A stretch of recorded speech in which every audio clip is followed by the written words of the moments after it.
എടി ലതിക, ഞാൻ അവരോട് എന്തു പറയൂടി? നീ പോടാ സക്കരെ, പോയി വല്ല പണിയും നോക്ക്. അവര് ബോംബെന്ന് വന്നേടി. ബോംബെ എന്നൊക്കെ പറയും, വരുമ്പോഴേ വല്ല പാണ്ടിലോറി ആയിരിക്കും. പഴയതൊക്കെ ഇൻസ്റ്റാൾമെന്റ് ആയി തരാടി, ഒന്ന് അഡ്ജസ്റ്റ് ചെയ്യടി. ദേവറിനെ കൈവച്ച് തന്നാണ്ടല്ല ഒരു അടവുമായിട്ട് വന്നിരിക്കുന്നു. ഇറങ്ങി പോടാ അവിടെ ഒരു പണി നിർത്തിന്ന് വന്ന് ജന്മം അപ്പ.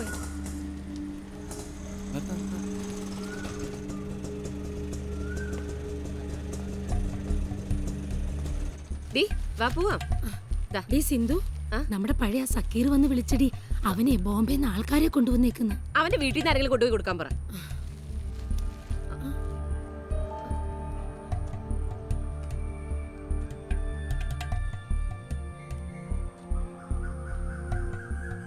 ഒന്ന് പോകാൻ പറയടി, നീ കേട്ടോ.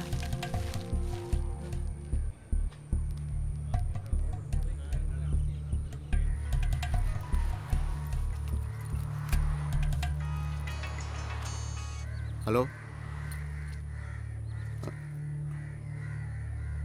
ആണോ? അത് ശരി.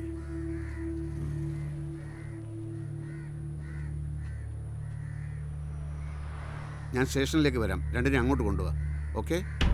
ഇങ്ങനെ സംശയിച്ച് നോക്കാനായിട്ട് ഞങ്ങൾ എന്ത് ചെയ്തു നീ പറയുന്നേ? നിങ്ങൾ പോലീസുകാർ തന്നെ ഓരോന്ന് പറഞ്ഞു ചെയ്യിക്കും, എന്നിട്ടൊന്നും അറിയാത്ത പോലെ ഓരോ ചോദ്യങ്ങളും.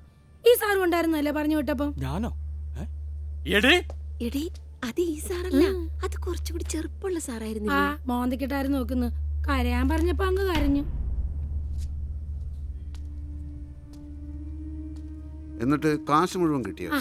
5ന്റെ കാശ് കുറവില്ലാണ്ട് കിട്ടി. എന്നാ പോയിക്കോളൂ. കണ്ടോടി, കാശ് കിട്ടിയില്ലെങ്കിൽ ചോദിക്കാനും പറയാനും ആളൊക്കെ ഉണ്ട്.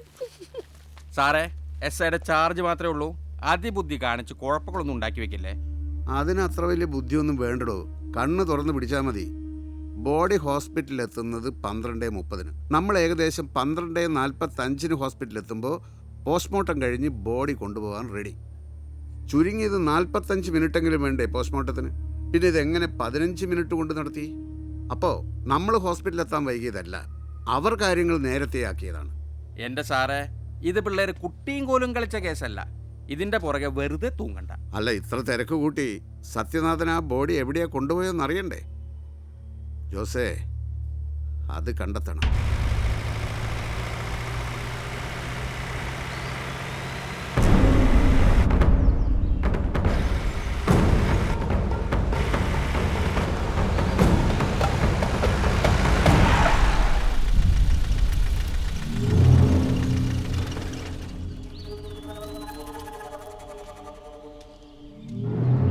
ആ ബാക്ക് ഡോർ ഒന്ന് തുറക്കടാ. പെട്ടെന്ന് തുറക്കടാ. ഇങ്ങോട്ട് ഇറങ്ങടാ.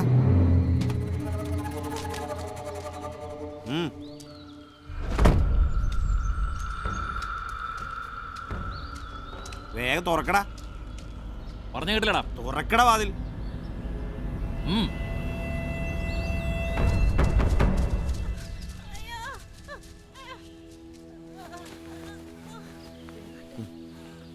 ഇതാ തുറക്കാനല്ലേ പറഞ്ഞേ?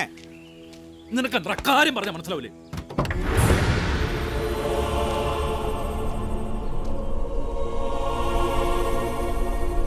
ഇതെന്താണ് ഇങ്ങനെ? ബന്ധുക്കളാരുമില്ലേ?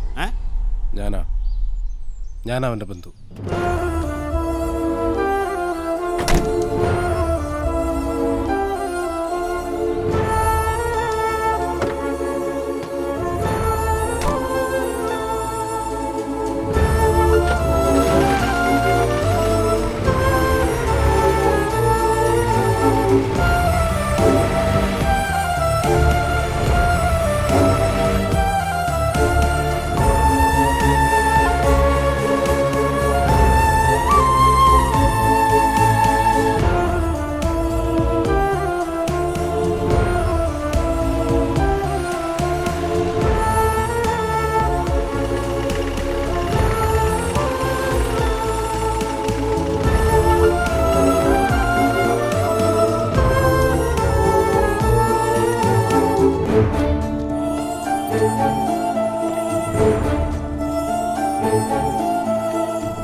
വിളിക്കുമ്പോ ഒന്ന് ഫോൺ എടുക്ക്.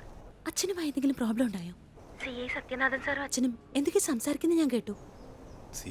അയാള് മാത്രമല്ല, നിങ്ങളുടെ പ്രൊഫസറും അച്ഛനും വക്കീലും അങ്ങനെ വേറെ ആരൊക്കെയോ ഉണ്ട്. അച്ഛൻ ഇത്ര ടെൻഷനായി ഞാൻ ഇതുവരെ കണ്ടിട്ടേ ഇല്ല. ഞാൻ പിന്നെ വിളിക്കാം.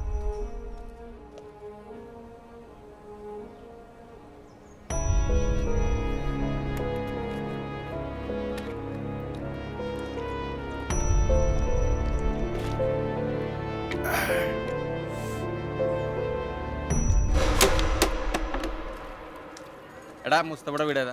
അവിടെയാ.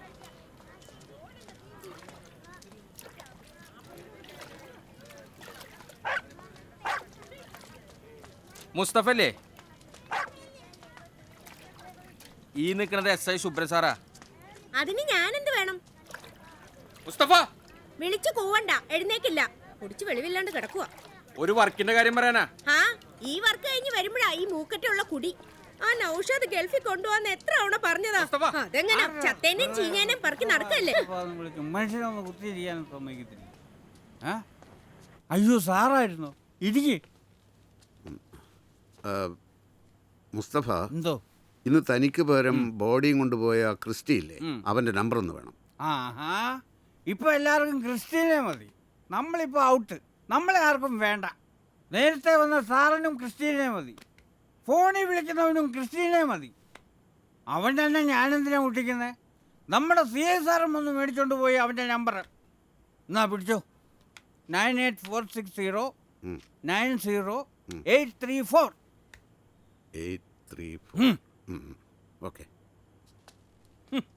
ഇപ്പൊ നമ്മൾ ഔട്ടായി. ധൈര്യം ഉണ്ടെങ്കിൽ അവൻ എൻ്റെ ഒപ്പം നിന്ന് വണ്ടി ഓടിക്കട്ടെ. ഹലോ, ക്രിസ്റ്റി അല്ലേ? Sorry, wrong number. Christy Christy അല്ലെന്ന് പറഞ്ഞില്ലയോ? എല്ലാവർക്കും ക്രിസ്റ്റി ക്രിസ്റ്റി ക്രിസ്റ്റി. മുസ്തഫ അല്ലേ? ആ, ഞാൻ മുസ്തഫയാണ്. പക്ഷെ ഞാൻ പണി നിർത്തി. ഗൾഫിൽ പോണ്. കട്ട് ചെയ്ത് കളഞ്ഞു. സ്വന്തം നമ്പറാണ് തന്നതല്ലേ? ഇതാണ് ഒരുത്തന് ഒരു ഉപകാരം ചേരുന്ന് വാപ്പനോട് പറയുന്നത്. എടാ ക്രിസ്റ്റി, സ്മരണോടാ സ്മരണ. വലിയ ആളായി.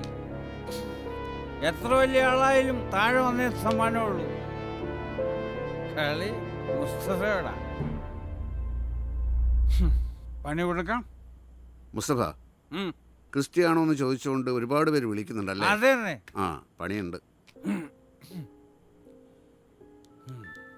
ഇനി ആരും വിളിക്കില്ല. ഓക്കെ ഓക്കെ, വളരെ ഉപകാരം.